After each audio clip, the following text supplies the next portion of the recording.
Gênesis capítulo 41, do versículo 37 ao 45. Diz assim a palavra de Deus: O conselho foi agradável a Faraó e a todos os seus oficiais. Disse Faraó aos seus oficiais: Acharíamos porventura homem como este, em quem há o Espírito de Deus? Depois disse Faraó a José: Visto que Deus te fez saber tudo isto, ninguém há tão ajuizado e sábio como tu. Administrarás a minha casa, e a tua palavra obedecerá todo o meu povo. Somente no trono eu serei maior do que tu.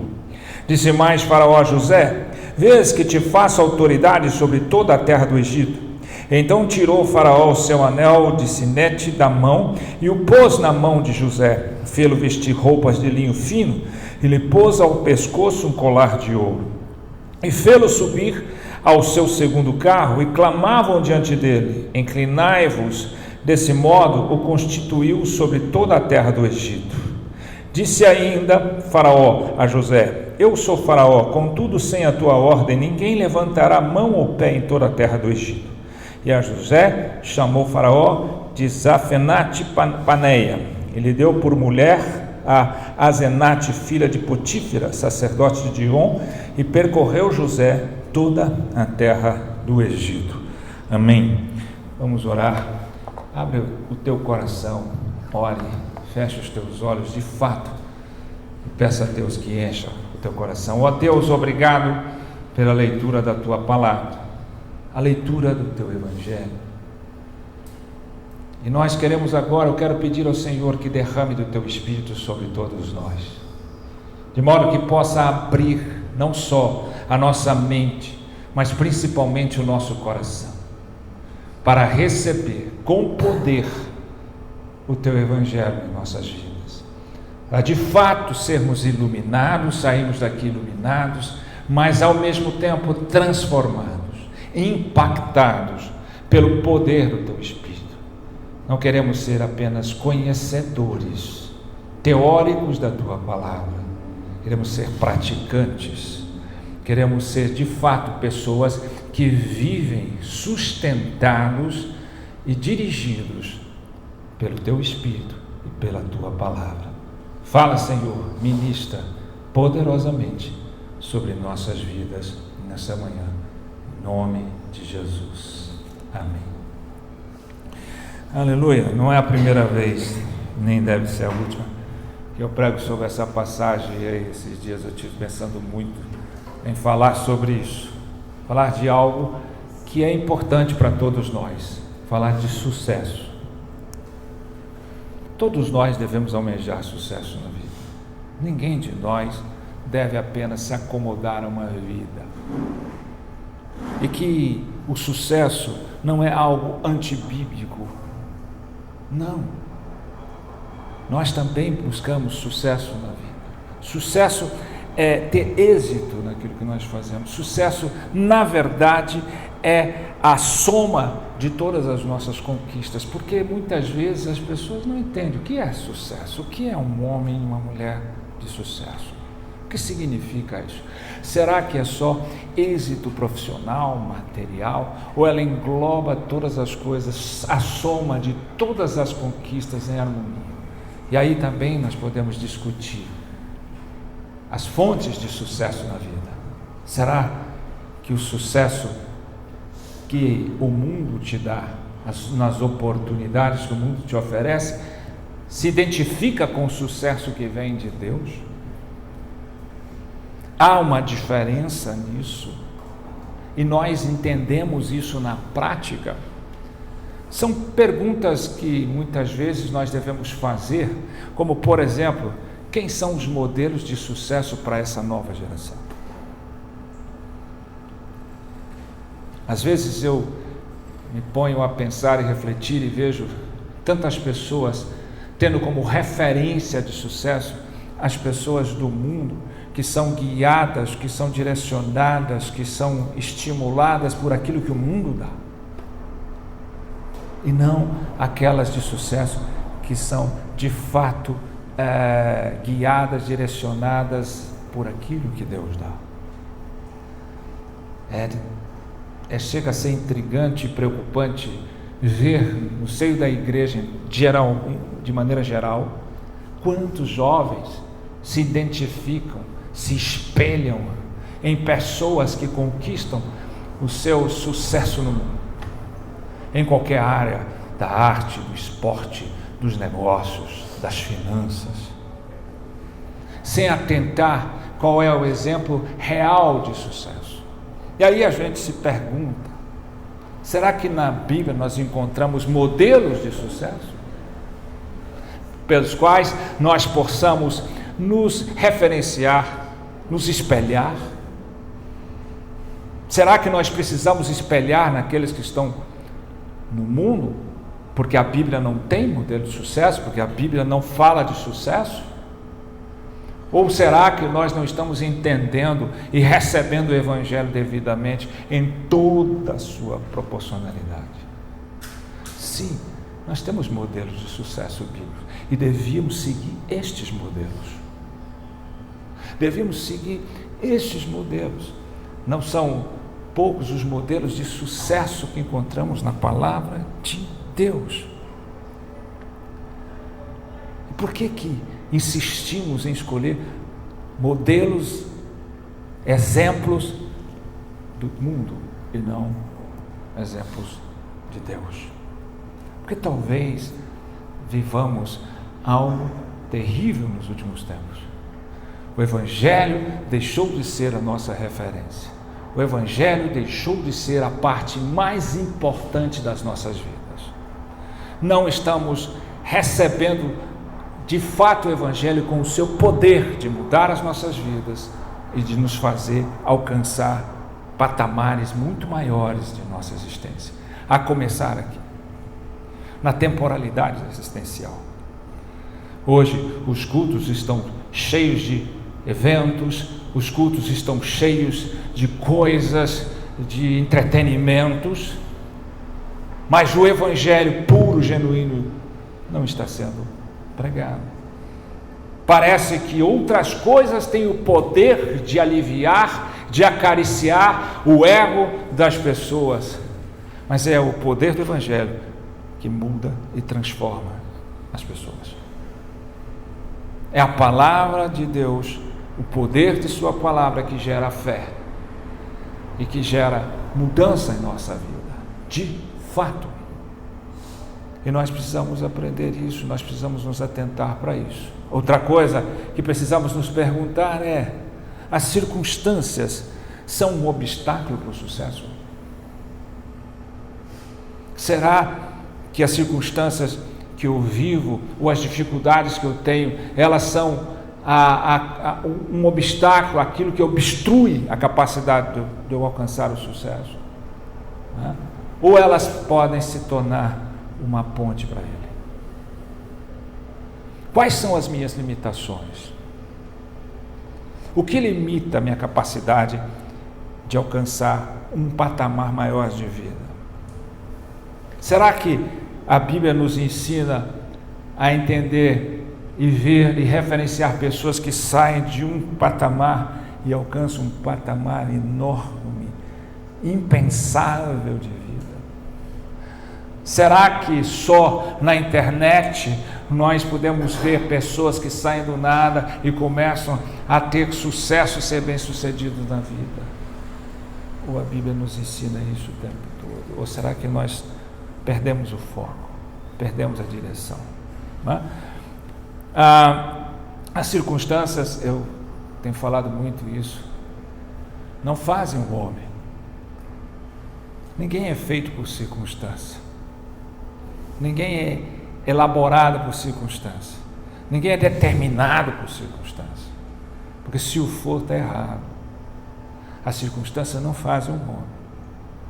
Elas o revelam. Revelam a condição que você é. Revela o nível de fé que você tem. Revela a capacidade que você pode ter e aonde você pode chegar. Não me esqueço de, na Segunda Guerra Mundial, um grupo de judeus que se refugiou num porão durante muito tempo de uma casa para não ser pego pelos nazistas. E até hoje se vê lá e deixaram nesse ponto, deixaram escrito, né? Bem assim na parede, bem visível, né? Eu creio no sol mesmo que ele não brilhe. Eu creio no amor mesmo que eu não sinta. E eu creio em Deus, mesmo que ele se cale. Então, as circunstâncias deles eram bem terríveis. Mesmo assim, eles não perderam a capacidade de crer. E ter fé não é apenas acreditar, dar um crédito a Deus a respeito de qualquer circunstância que atravessamos. Fé é ter convicção de que qualquer coisa que atravessamos, Deus está conosco. É certeza absoluta de que Deus nunca desampara, de que Ele nunca falha, mesmo que eu não possa entender. Deus usa as circunstâncias. Deus usa as circunstâncias. Nem sempre Deus é o causador das circunstâncias devido ao propósito que Ele quer alcançar, mas Ele sempre usa as circunstâncias. E Ele usa as circunstâncias não só para o nosso crescimento, amadurecimento, despertamento, aperfeiçoamento, mas Ele também usa para o benefício de todos.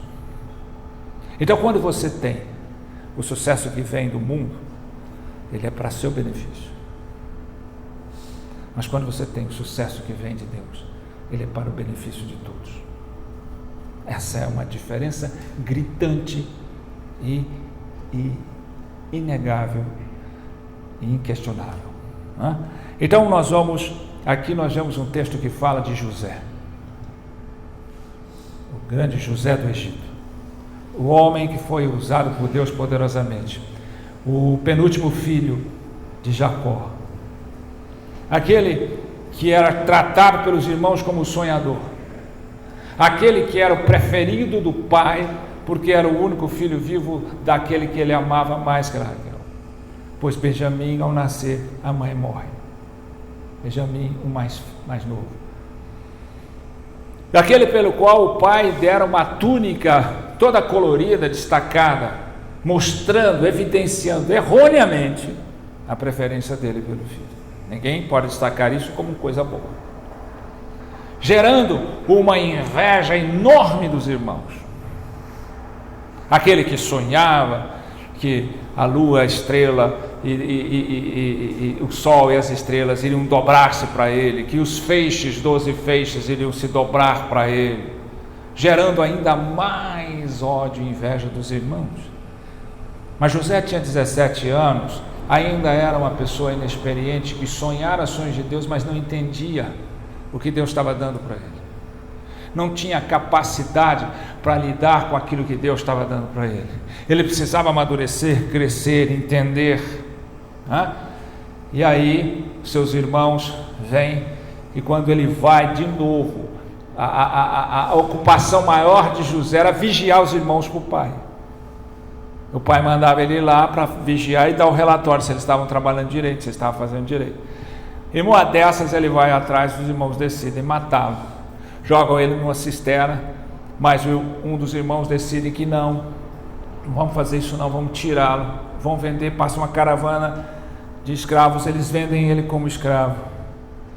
E aí decidem pegar a túnica dele, matar um animal, jogar o sangue e falar para o pai que José tinha sido morto por um animal feroz.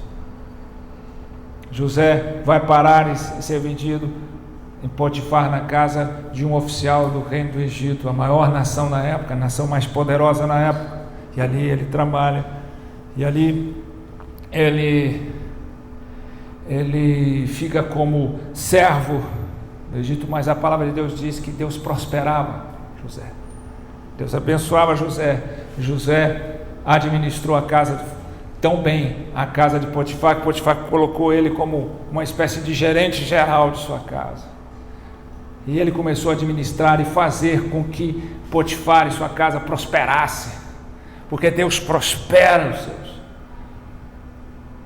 Deus prosperava José. E aí a mulher de Potifar decide colocar os olhos em José e querer José para ela. querer dormir com José. E José afasta, até que um dia Potifar está fora em viagem, ela decide deixar a casa sem ninguém. E quando José chega, ela se apresenta a ele toda sensual a fim de levá-lo a uma intimidade. E José foge, e ao fugir, ele deixa rasgada a túnica, alguma coisa ali da mulher, e a mulher grita e chama os soldados e diz que, ao contrário, que ele tentou agarrá-la. E quando Potifar chega, aquele homem que decide não fazer o errado, honrar a Deus, manter a sua promessa de fidelidade, é jogado no cárcere. E ali no cárcere também Deus o prospera, e a graça de Deus o enche, e ele acha a graça diante do carcereiro, e o carcereiro deixa ele servindo aos presos, quase que andando livremente pelo cárcere. Todos gostavam de José. E José vai e encontra um copeiro, né? E dois servos e um padeiro de Faraó, e ele decifra o sonho dos dois. Um em 3 dias seria voltado ao reino, o outro em 3 dias seria enforcado. E assim aconteceu, e ele disse para aquele que era o copeiro do rei: quando você voltar, lembra-se de mim. Passaram 2 anos, ninguém lembrou de José. O Faraó teve um sonho, ninguém interpretava, e ele sonhou que 7 vacas tinham gordas, depois veio 7 vacas magras e comeram as 7 vacas gordas, e depois 7 espigas boas, depois 7 espigas ruins, e devorava as espigas boas. E José interpretou o sonho dizendo que era 7 dias, 7 anos de fome, e 7 anos de prosperidade demais no Egito, e depois viriam 7 anos de fome. E aí veio que Faraó colocou José acima de todos, só abaixo dele no Egito, aquilo que nós lemos nessa palavra. Eu não posso deixar de resumir a história, declarando a palavra de Deus e entendendo o contexto pelo qual nós estamos aqui falando, né? Ele pega e coloca José como o segundo homem mais forte da nação mais rica daquela época, mais poderosa. Você não pode imaginar qual era a posição de José, o que ele alcançara. É interessante que Faraó disse aos seus filhos: acharemos porventura homem como este, que tem o Espírito de Deus? Acharemos quem tenha o Espírito de Deus como este homem, né? E ele continua: depois disse Faraó: visto que Deus te fez saber tudo, que ninguém há tão ajuizado e sábio. 2 coisas importantes: que ninguém tem o juízo, a capacidade que você tem, o controle que você tem e a sabedoria que você tem. O Faraó colocou ele acima. Então, um jovenzinho que estava vivendo, que era só conhecido diante da família de Jacó. Lembra-se que quando veio toda a família de Jacó lá da Canaã para o Egito, eles eram um pouco mais de 70 pessoas. Então eles ainda não se transformaram nessa grande e volumosa população do povo de Deus. Esse jovenzinho veio para ser o segundo maior nome de poder da maior nação, a nação mais poderosa. Quantas vezes nós podemos ver isso na história? Qual de nós não podemos sair de um patamar para outro, se tivermos o Espírito de Deus, o juízo e a sabedoria que vem dele? Então nós precisamos entender mais a fundo e reconhecer mais. Talvez a gente já ouviu tantas vezes isso, teoricamente sabe, mas o desafio não é o quanto você conhece, o desafio não é o quanto você sabe a história, o desafio é o quanto você é capaz de colocar em prática a história, de referenciar isso e de falar: eu também, em nome do Senhor Jesus, posso ser cheio do Espírito de Deus, e através desse preenchimento eu posso alcançar um verdadeiro sucesso na minha vida, sucesso de verdade, sucesso que vem do trono, sucesso que dá propósito na vida, sucesso que além de mudar a sua vida, beneficia todos que estão do seu lado. Olha a primeira característica de José. Esse deve ser um exemplo, não as pessoas todas, né? José era um homem que tinha verdadeiramente evidenciado em sua vida o domínio próprio, a capacidade de gerenciar as suas emoções, os seus apetites, as suas volições, os seus pensamentos, o seu temperamento, né? Isso é prova, né, cabal da capacidade desse homem, da virtude deste homem. Ser cheio do Espírito faz com que o fruto do Espírito prevaleça, evidencie. Quando a gente não tem capacidade de ter domínio, gerenciamento sobre nós mesmos, que sucesso nós vamos alcançar? Muitos querem ser como José, mas não é o José que vai mudar a sua vida, não é a história de José que vai mudar a sua vida, é o Espírito que estava nele, que pode estar em você, que muda a sua vida. Esse Espírito que prevalece, a capacidade de poder gerenciar. Muitos não conseguem. As pessoas que estão no mundo do sucesso geralmente têm sucesso em determinadas áreas da vida deles e são um desastre em outras. São um desastre em outras. Isso não é possível, isso não é prático para aqueles que têm aquilo que vem de Deus, o sucesso que vem de Deus, porque ele tem domínio em todas as áreas. Ele sabe gerenciar suas emoções, sabe gerenciar seus pensamentos, ele sabe gerenciar suas volições, seus desejos, seus apetites. Isso é a prova cabal de José. Quando José estava ali prosperando a casa de Potifar, quando José estava ali tendo um cargo alto, não vivendo como, né, tendo certas regalias, a mulher de Potifar foi para cima dele. Ele poderia ter cedido, ele poderia ter justificado a vida, mas ele não. Ele, quando sustentou, resistiu, e quando não havia maneira de resistir, quando a coisa foi muito mais forte, ele fugiu, como a palavra de Deus diz, Tiago, fugir da sombra do mal. Então, o homem que tem domínio próprio, ele resiste às tentações, ele resiste a tudo aquilo que o afasta de Deus e o afasta do propósito de Deus. E quando ele não consegue resistir, ele foge. Isso não é covardia, isso é coragem, é reconhecimento que em nós não podemos nada, só naquilo que Deus é em nós. Então ele fez isso, né? Ele fugiu, ele não ficou ali para testar a sua força, ele não usou de justificativa, como muitos têm feito, como muitos têm tentado por si só. Imagina se ele ficasse ali e pensasse assim: não, eu sou o cara, eu sei, eu conheço, eu sei quem é Deus, eu sei que eu não vou errar, eu sei que é assim, eu sei. Se ele conseguiria. Não, ele fugiu, porque ele sabia que você não pode ficar rodeando o terreno da tentação. Ele era ajuizado. Quantos de nós obtemos sucesso em alguma parte, mas não temos juízo? Não temos juízo suficiente para fazer com que as outras áreas das nossas vidas também correspondam a esse sucesso.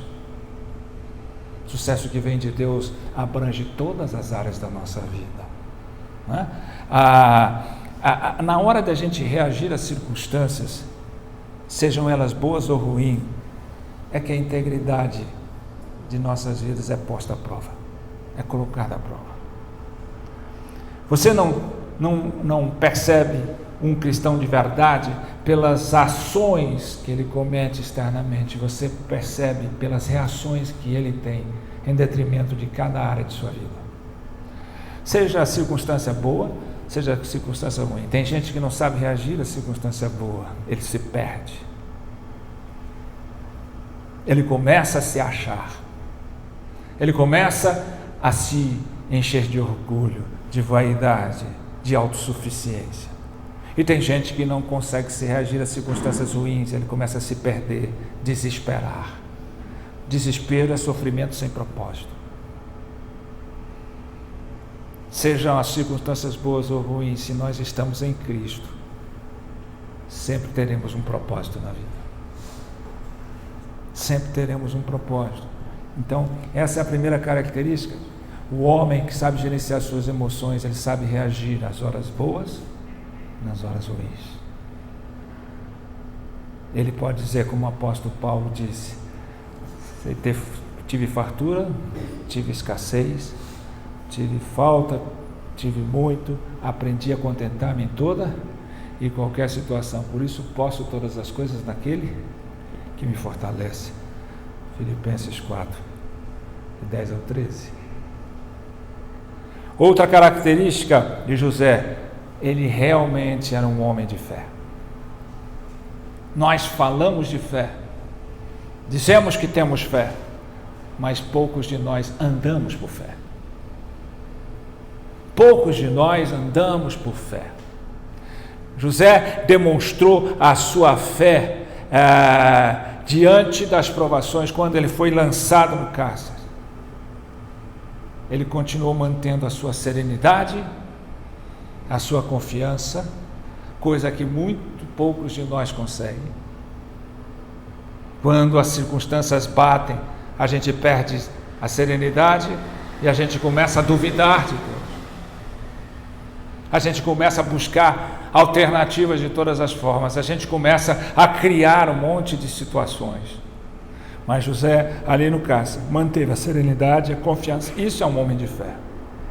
Não perdeu a serenidade, não se desesperou, não gritou, não rompeu, não projetou para os outros. E ali acima, e além do mais, ele ainda se ocupou com as outras pessoas. Um cara desse era capaz de chegar no cárcere e dizer: Senhor, mas isso não é possível. Tudo que eu faço de bom só chove pedra na minha cabeça. Eu tento fazer as coisas certas. Eu não fiz nada de mal, eu só revelei o sonho que o Senhor me deu. Meus irmãos foram tentar me matar, me venderam como escravo. Eu fui, administrei a casa Potifar, fiz ele prosperar como o Senhor me prosperava, trabalhei direitinho, fugi da mulher dele para não desonrar o Senhor. E olha onde é que eu estou. Olha onde é que eu estou. Mas José não fez isso.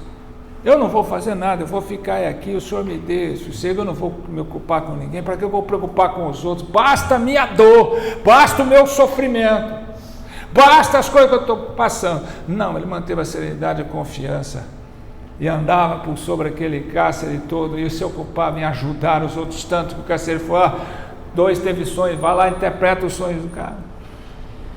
Você é especial, você é cheio do Espírito, há algo especial, há algo cheio da sua graça que ilumina e que muda até o aroma e o ar, a atmosfera de um lugar como um cárcere. Tem crente que ele não consegue mudar a atmosfera, ele consegue piorar a atmosfera. Mas o homem juizado, o homem de fé, ele muda a atmosfera, a realidade, até dos piores lugares. Ele vive, como a palavra de Deus diz, ele vive onde abunda o pecado, superabunda a graça de Deus. Isso era José, né? E o propósito, de fato, do cristianismo é nos dar força e coragem através da fé para vencermos as dificuldades da vida, porque no mundo nós teremos aflições, dificuldades, circunstâncias, e temos que enfrentá-las. Temos que atravessá-las, temos que crescer, né? Terceiro, né? José também era um sábio administrador. Engraçado, será que ele sabia disso? Ou Deus o capacitou? Ou Deus derramou do seu espírito e tornou ele um sábio administrador? Como é que ele aprenderia sonhando e revelando sonhos, sendo preferido do papai? Ou ele teria que aprender na circunstância, né? Ele demonstrou a sabedoria dele. Aqui ele demonstrou o juízo, agora ele demonstra a sabedoria, porque se de um lado ele demonstrou o juízo, não se perdendo diante das circunstâncias e mostrando a diferença daqueles que reagem bem às circunstâncias ruins, e aqui ele demonstrava a sua sabedoria. E um homem de Deus, ungido por Deus, ele é sábio. ele tem que ser sábio, um homem e mulher de Deus. A demonstração é clara, né? Na casa de Potifar, Deus ensinou a ele a administrar as riquezas e os desperdícios.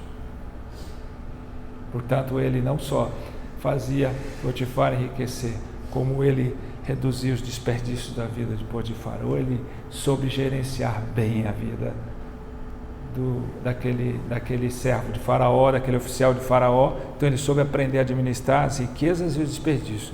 Aí ele vai para a cadeia para aprender o quê? Administrar a pobreza e as dificuldades. Porque você não só pode ser um homem capaz de administrar riquezas, administrar prosperidade, administrar desperdícios, administrar as coisas para que elas prosperem. Você tem que saber administrar também pobreza e necessidades e dificuldades. O sábio administrador não é só aquele que faz prosperar, que administra o bom da coisa, mas aquele que sabe administrar as horas ruins, começando por ele. Ele administrou, também aprendeu a administrar a pobreza e as dificuldades. Por quê? Porque Deus iria usar ele lá na frente para administrar uma nação poderosa, que ia ter um tempo de riqueza e um tempo de necessidade. Ele tinha que saber administrar e recolher uma parte daquilo da riqueza para o tempo da dificuldade, e para que na dificuldade ele pudesse suprir a necessidade de todos. E assim foi feito. Ele guardou uma parte, 1/5 de tudo aquilo que produzia abundância na prosperidade do Egito, foi guardando nos celeiros, e quando veio a pobreza, quando veio a escassez terrível no mundo inteiro, não só os egípcios, como todos os povos de outras nações vinham comprar comida armazenada no Egito, e ninguém passou fome. Todos foram supridos. Essa é a diferença. E aí que a gente precisa entender.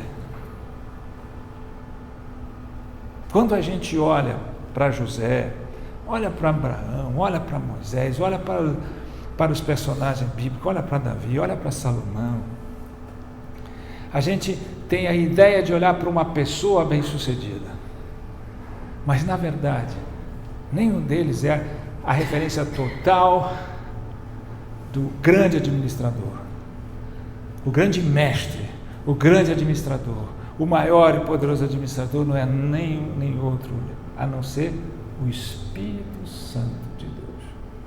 Esse é o grande administrador, esse é o grande poderoso administrador.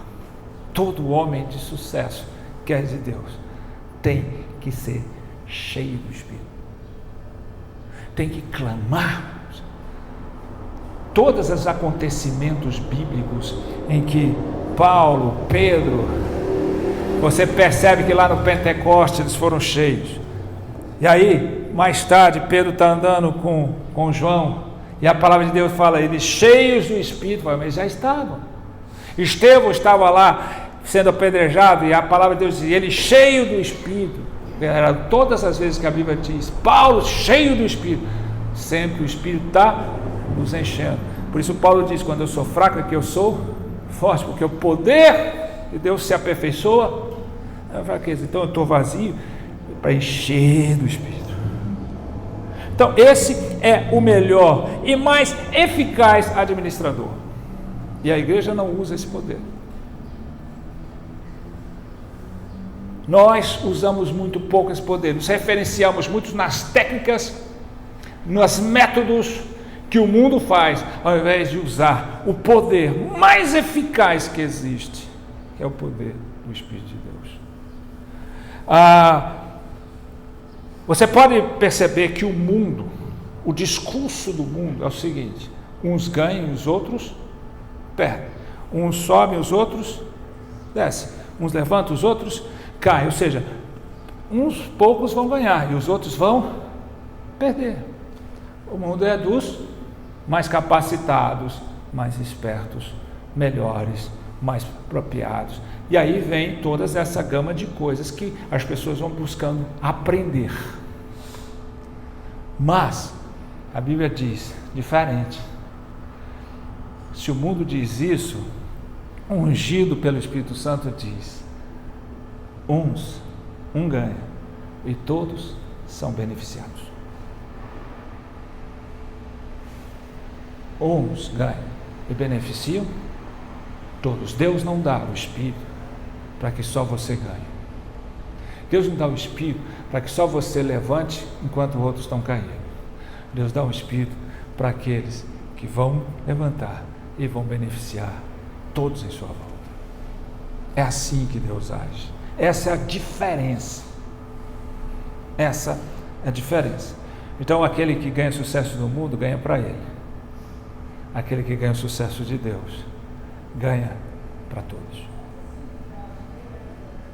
E eu espero que você entenda essa grande diferença de vez e pratique isso.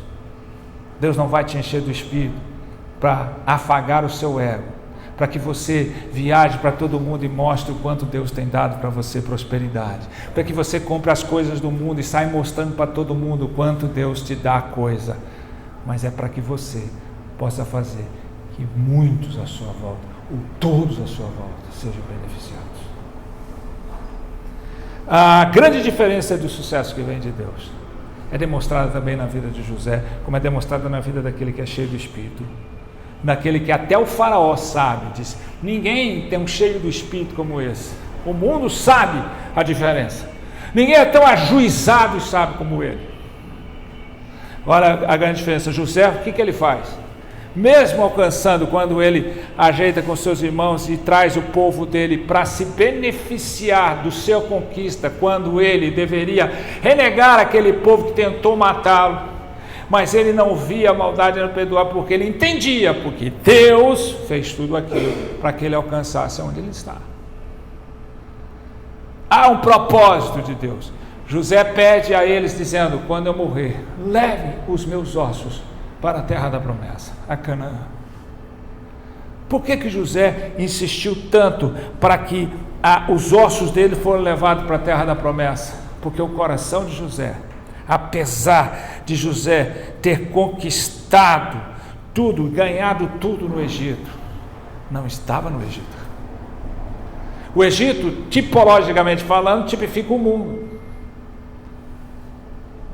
Muitas vezes, aqueles homens de sucesso do mundo, seu coração está no mundo.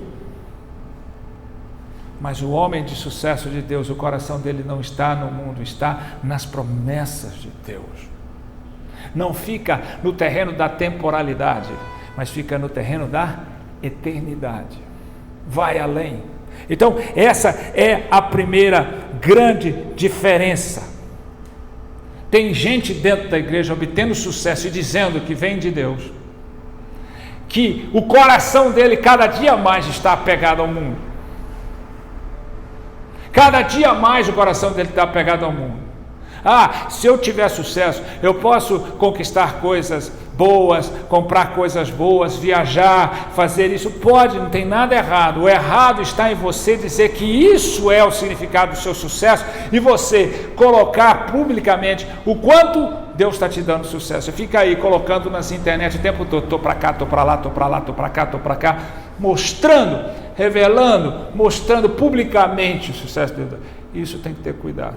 Você está mostrando que o seu coração está no mundo. Se um homem de sucesso de Deus tem mais prazer em viajar, em conquistar, do que em pregar o Evangelho, do que em ter comunhão, em adorar a Deus, o coração dele está no mundo. O coração dele está no mundo. Essa teologia da prosperidade faz isso. Faz com que os homens pensam que estão sendo enriquecidos por Deus, com o coração no mundo. Isso não é de Deus. Isso não é de Deus. A prosperidade, o sucesso que Deus manda para um coração que está nele, não um coração que está no mundo. Para um coração que confia nas suas promessas, não um coração que confia no mundo. Outra diferença, porque sucesso é viver de uma forma que o mundo não seja digno de você. Sucesso é viver de uma forma que o mundo não seja digno de você, não o contrário. Quando você atinge as coisas e acha que o mundo agora, eu quero conquistar o mundo, eu quero que o mundo seja digno, eu quero que o mundo me aplaude, isso não vem de Deus. O homem de sucesso de Deus, ele sabe que o mundo não é digno dele. O que é digno dele é a eternidade, é a glória de Deus. Ele quer viver na glória de Deus, ele quer viver nas promessas de Deus. Nas promessas de Deus, José aprendeu isso, como todos devem aprender isso. José aprendeu a não ser ele dono do seu destino. E o homem de sucesso do mundo, ele fica autossuficiente, acha que ele é dono do seu destino, ele determina para onde vai, ele faz o que quer, na hora que quer, do jeito que quer. O homem de sucesso de Deus faz na hora de Deus, do jeito que Deus quer, da forma que Deus quer. O sucesso do mundo faz o homem ser dono do seu destino. O sucesso de Deus faz o homem ser servo do propósito de Deus. Servo do propósito de Deus. Essas são minimamente as diferenças visíveis, palpáveis de um homem que obtém o sucesso por Deus e o que obtém pelo mundo. E para terminar, pense nisso, né? Pense muito nisso, né? Se você está passando por dificuldade, enfrentando as adversidades, lembre-se que a história de humilhação, de vergonha, desprezo, pode ser a escada que vai te levar ao topo. A escada que vai te levar a um outro patamar de vida. Não veja as circunstâncias como sua inimiga, porque Deus age também nelas. Veja como a forma de transformar, de mudar e de alcançar coisas maiores. Você pode ter sucesso na vida, isso não é antibíblico, mas saiba de onde vem esse sucesso, de Deus ou do mundo. E saiba onde o seu coração deve ficar, na promessa de Deus ou no mundo. Antes de chegar na terra da promessa, sempre vai ter um deserto. Ninguém chega à terra da promessa sem passar pelo deserto. Deserto não é lugar para se morar, para se ficar. É terra de transição. Só ficam aqueles que não conseguem confiar nas promessas de Deus e obedecer o mandamento de Deus. Não é? E para terminar, não seja um produto da sua circunstância, seja sempre um produto da sua decisão. Decida de onde vem o seu sucesso, decida aonde que você quer chegar, por quem você quer chegar, para quem você quer chegar, se pelo mundo, pelas oportunidades do mundo, ou se pelo poder de Deus. Decide qual seja a sua referência, os personagens do mundo sem Deus, ou o Espírito Santo, que é Deus. Amém? Vamos ficar de pé, vamos orar.